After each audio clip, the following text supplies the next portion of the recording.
Obviously at this point moving forward, it's in Johnny's hands, right? He's got to do the outreach. He's got to do the posting on social media. He's got to get really good at it. He's got to build relationships with coaches, turn those relationships to visits to offers, right? What we teach over and over. It's in his court and him to do the work. But the starting point is knowing who you should be reaching out to. And a lot of people want to reach out to coaches, but they don't know who they should be reach out to or what divisions and levels they really have a chance to earn a scholarship at. They hear from their coach or from a trainer like you're D1. And a lot of times having someone professionally look at your film, evaluate it properly, make proper changes to the highlight video, let you know who you should be out to, can completely change the game for you. How to Get a College Football Scholarship, a series where we evaluate active high school football players. We break down their game film, share with them what level they have the best chance of earning a scholarship at, and then ultimately what they need to do to get to the next level. And joining me today is our co-host and our head coach here at Next Play, Brian Overton, who has over 15 years of Division I recruiting experience. And if you want to see if your son also meets the criteria to get a professional evaluation, I'll leave a link in the description below. Brian, who do we got today? Break us down, man. Who we got? Who we evaluating? Tell us about him. Yeah, got a good 2026 running back here. Hadn't had a lot of running backs lately, so wanted to try to get a running back in here. Nice. Like I said, he's a 2026. I've got him eyeballing around 6 feet, maybe a touch under, but around 6 feet, about 200 pounds. He's a good sized kid. I feel like.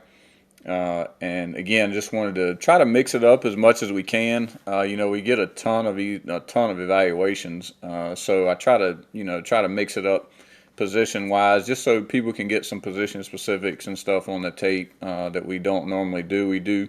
Obviously, we get a lot of got to get a ton of skill positions. You know what I mean? So, but we did have a little run on lineman there. But really like this kid.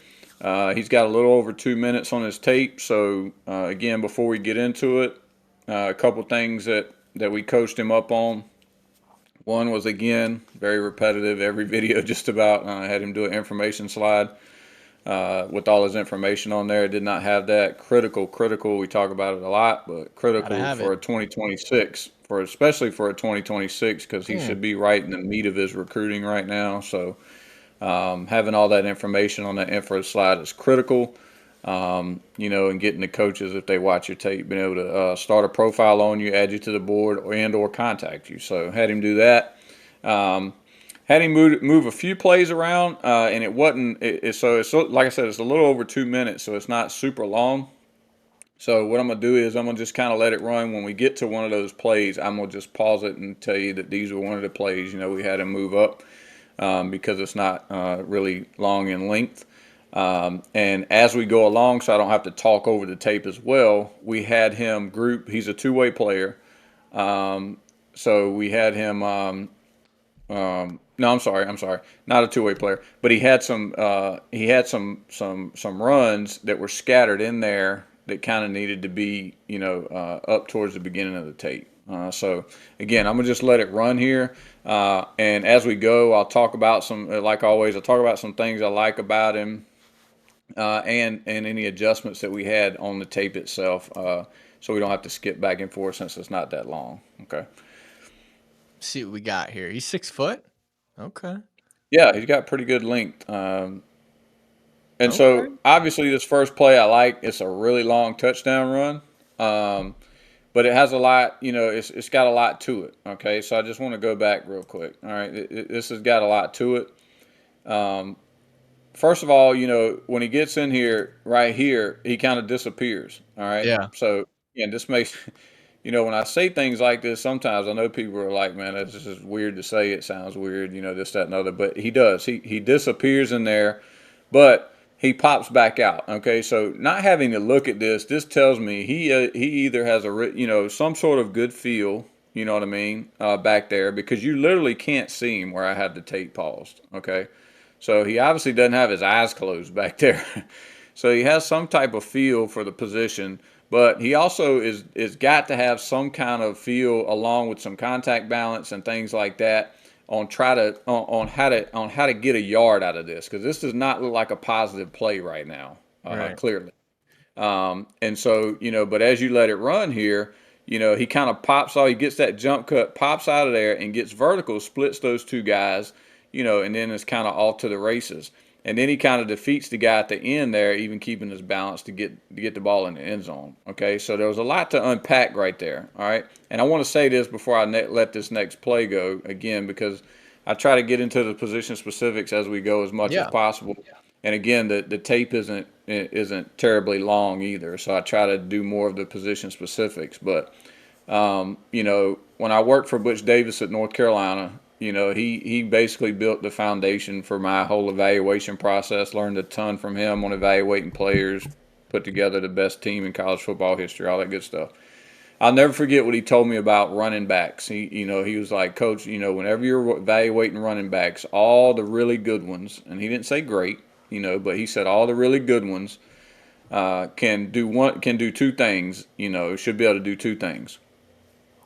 The really good ones should be able to get you a yard or two when you don't block anybody. So if you just blow the blow the blocking scheme, they should be able to get you in at least a if it's 1st and 10, you should at least be in 2nd and 9 or at worst 2nd and 10 if they just screw the whole play up. And if you block them all, they should be able to put it in the end zone. Those are two qualities, in a running back that you should evaluate at a high level. Okay. Makes sense. And so it reminds me on this first play, they didn't block, they obviously didn't block the play great. The kid disappeared 2 yards behind the line of scrimmage. So not only did he put them, in a position to have a positive play, I don't know the down and distance and all that, but not only did he give them a chance on the next play to be in a positive play calling situation, he found a way to put it in the end zone from a long ways out. With the jump cut, and then he showed a little short area burst there, to get out in the open field. So I always like to share little stuff like that I picked up along the way that position specifics that guys can kind of put in their memory bank, when they're talking about playing the specific position. So as you see here, there's a return coming up, all right? And so we love the return game, right? Especially with the skill guys. We talk about it a lot on the full evaluation, and remember, this is what we do here is not the full evaluation we send them. So we talk about this a lot on the full evaluation, but as I stop it here, I'll let it run one more time so you can see the return. Having return value at the skill position is a big deal. It is. It can move the needle in recruiting if you are a dynamic returner. Okay, but what we did here was, if you have special teams plays, okay, unless it's just like an unbelievable like long return for a Right. touchdown or something like that, we Yeah, have most them people grouped miss. together just like we would offensive and defensive plays. Okay. So we had him move this, to the back with special teams plays, And the not reason the play. and just so Okay, people know, like, the reason is because when you're being evaluated, now the special teams coach has to sift through running back plays in order to watch the special teams plays and vice correct, versa. Is that right? I just want the correct. audience to know why you're Yeah. sharing that. So the reason we have them group plays together, especially if you got a two-way guy that plays offense and defense, or you're a return guy, you show special teams value, is so that whichever coach at that position is recruiting you, all those plays that he needs to see to get his full evaluation on you are right there together. So, like Richie said, if you're a returner, and you've got some really good returns. Now, like I said, if it's just there are exceptions to the rule, guys. None of this is ever like cookie cutter. This is it. But for the most part, that is the True. rule. But if you have just an unbelievable return up there, that I feel like is just, shows off some really distinguishing characteristics.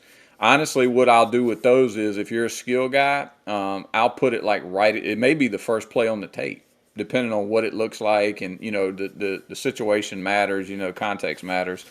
But I've done that before where I put, a huge return, the very first play on the tape, because that is something that college coaches are intrigued by. If you can change the game in special teams. So not to elongate the answer, but that's why we group them together. And this one, while it's a good return, it's not like a super explosive return, and the tape also kind of cuts him off there at the end. So we would have him move this in the bundle of special teams plays if he had any more of these, towards the end. Yeah. Okay. And I'm gonna just let it play here because there's a couple plays. There's a couple plays coming up here that we had him adjust a little bit. So, for instance, this is a short touchdown run, but it is a scoring play, right? And he shows a little power there at the end. At a minimum, that play needs to be up before the special teams play because it's a scoring touchdown. Same thing with this play. Okay. All right. Okay. So both of those need to be slid up in front of at a minimum in front of the special teams play. Which one of those two do you think needs to go before the short touchdown run or that one?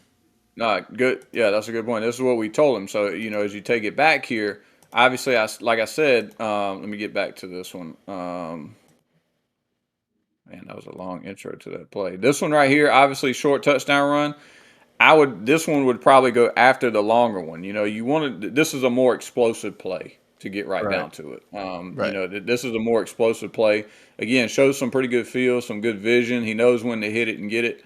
And he hit it from a long ways out, kind of like the first play. So that would have been, the first play's fine. Then this one, in any other scoring plays he has behind it.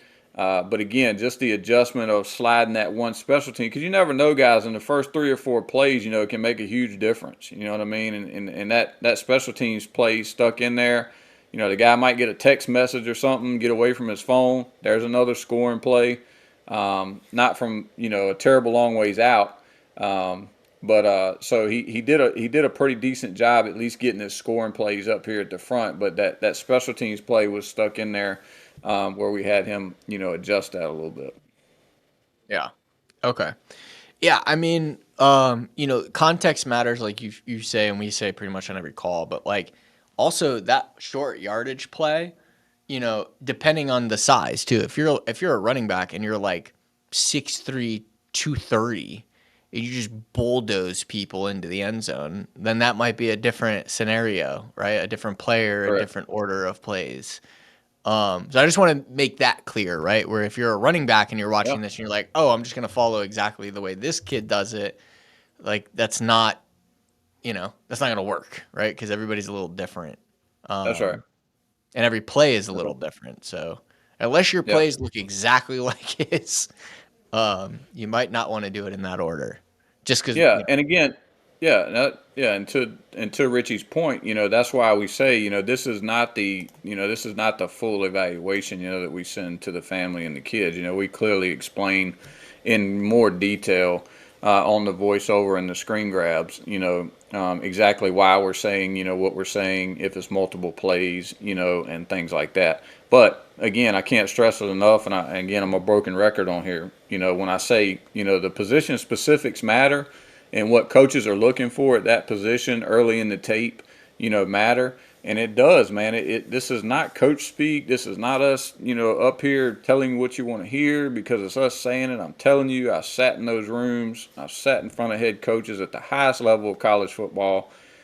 The beginning of that tape and the position specifics matching, or at least being able to translate to what they're looking for at that position, keeps them watching the tape. The quality of the play and the position specifics that match that at the college football level is what keeps them intrigued and wanting to continue to watch to see if you can help them win. Okay, that is why it's critically important. It's just not something we made up, you know what I mean? Not just something I made up. Tangible, real live reps, sitting in there evaluating players over a long period of time. I can without a shadow of a doubt tell you that it does matter, and that's why we try to really hit on it again in the full evaluation much more, but try to give you a brief description here of kind of what we talk about on the actual evaluation. mm, love it. So what divisions are we looking at? So as a 20, again, going into this context, everything is evaluated, right? And everything factors in. So your class here factors in. And so, what we told Johnny here on this film, as a 2026, based on the body of work and the tape we see right now, we think he should be targeting NAIA Division II right now, heavily as a 50-50 split. Again, full context knowing or not knowing, I'm sorry, how he's doing his outreach or how he's getting his tape out or, is he active on social media? There's no way to know any of that, obviously. But however he is getting that done, that is the schools we think he should be targeting right now to get the most traction, that he has the best chance of actually building relationships with coaches, getting them to watch the tape, and doing enough on this tape at those levels for them to be intrigued about him. Yeah. Okay. And what do you feel like he needs to do to get to the next level, right? To go from D2 to FCS and above. Yeah, so I think on next year's tape, the things that would have to, show up clearly as, an improvement, from this year to next year. Again, I think he's got decent size. He's, um, you know, he, he he's long, which makes him not quite look, under 200 pounds. I mean, if he just focused on the basics of getting bigger, faster, and stronger, you know what I mean? That sounds like a basic answer every time, but unless you're just unbelievably talented and athletic at the moment, that's always going to be the answer: bigger, faster, and stronger. But to the position specifics, the long speed would really have to increase. Even when he made a really nice play, don't get me wrong, on that first play, he, like I said, he showed some feel, some vision, popped out there. He had his short area burst is not bad. When you're watching tape of those guys when you start getting into the Division I level, even the FCS level, when they pop through those defenders, they're running away from people. You know what I mean? Whereas, he was in pretty much a straight line. He had to defeat the tackle at like the 10-yard line or whatever it was. You know what I mean? So the long speed would really, really have to increase. Where, like I said, if they block him Yeah. all and he pops out there, you can clearly see him running away from It just people. looks different when they're running away. Correct. The other thing, position specifically at the running back position, that we put on there was, I think even on some of the short yardage stuff and the good plays he had that were really good plays, for his team, to make that next step, because if you are a little longer at running back, he's got to run with a little better pad level. You know what I mean? He displays way too big of a target, when he's in traffic. And that really gets you pounded at the next level, and that target area is really big and you can't deliver a blow. So it obviously limits your yards after contact, but it also makes you take a really good beating, when you make that target level that big, with a little more upright running style. And I think some of it, even, you can see it right now. I've got it paused right here before the first play of the game. Like, even, some of that is technique in the stance. Like, even in your stance, like, he's kind of standing straight, and he may be coached to do that. Don't get me wrong. I'm not Yeah, saying it's his fault. that's the whole it's the new You thing know, now from the Boise State running back started it, yeah, and now yeah, Genty, and now everybody's doing it, right? right. The And just there, and I'm glad Richie brought that up. There's not another Ashton Genty in the world right now, guys.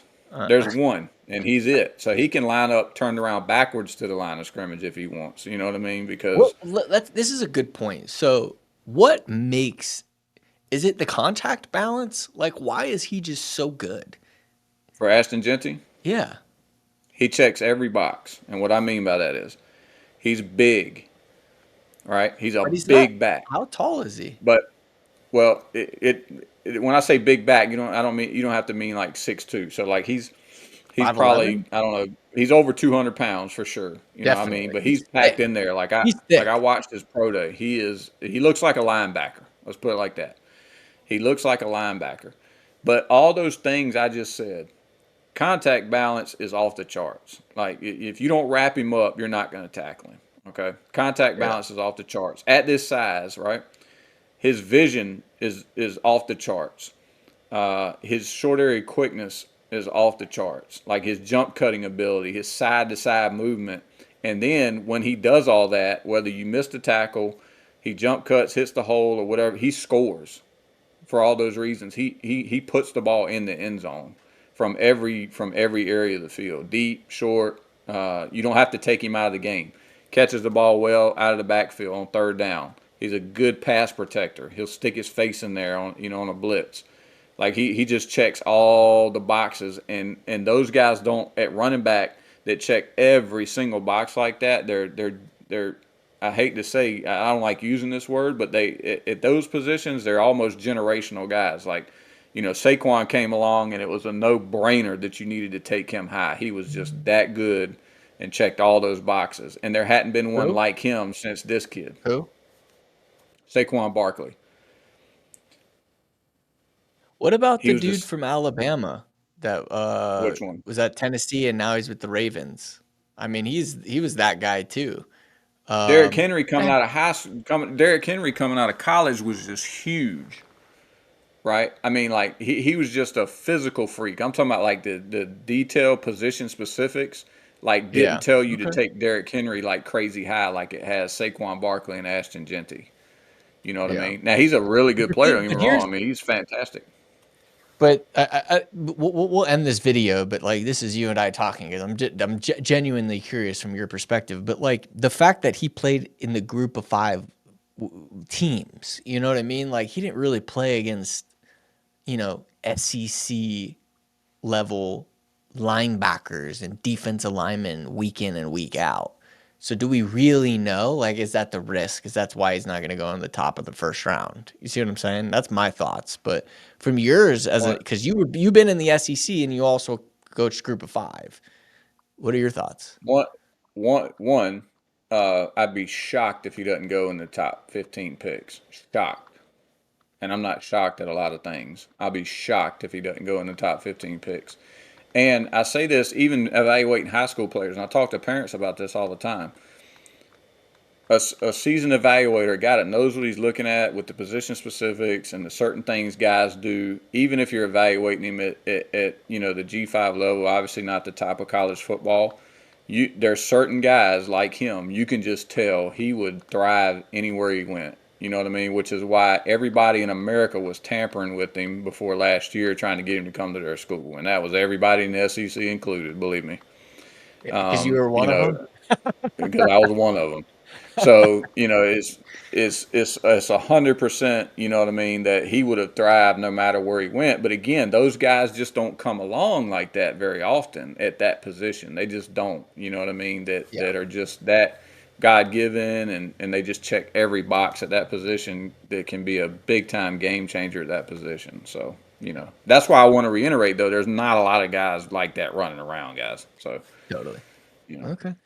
All That's right. why Cool. that's why we always say, you need to, you're never a finished product. You need to get better at these things, but no different than Johnny right here that we're evaluating. You know what I mean? If you get better at those things, you know what I mean, it matters even at the high school level, which is why we're saying that can help you level up. It can help him level up his evaluation, getting exponentially better at those things because they're important at every level in Yeah. the evaluation, if that makes sense.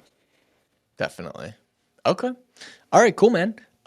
Listen, if you're watching this evaluation and, obviously at this point moving forward, it's in Johnny's hands, right? He's got to do the outreach. He's got to do the posting on social media. He's got to get really good at it. He's got to build relationships with coaches, turn those relationships to visits to offers, right? What we teach over and over. It's in his court and him to do the work.